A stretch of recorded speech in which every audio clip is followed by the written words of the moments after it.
जीवन रे जदि आपण मानकर असफलता आसुची कौनसी कार्य सिद्धि हो नहीं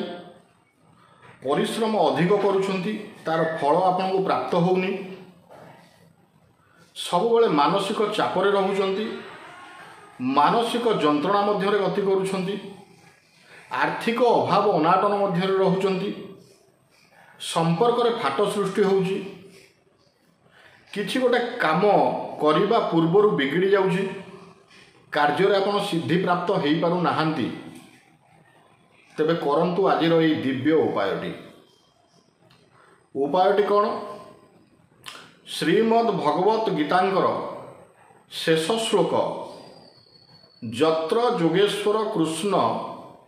जत्र पार्थ धनुर्धर तत्र श्री विजयर्भूति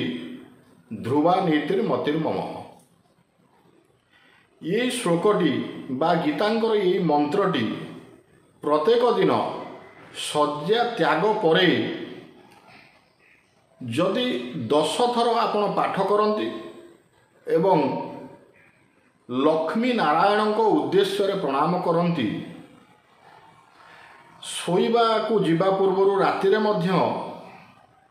एहीपरि भाव में 10 थर पाठ करिक शयन करती तेबे 41 दिन कला परे आपण अनुभव करिवे आपणक जीवन रे एक आश्चर्यजनक परिवर्तन घटी प्रत्येक कार्य सफल हब प्रत्येक कार्य रे आपण जययुक्त हेबे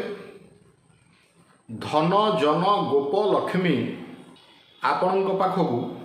आकर्षित होई आसिबो करंतु ए दिव्य उपायटी आ देखंतु अनुभव करंतु ए मंत्रर ए उपायर चमत्कारिता।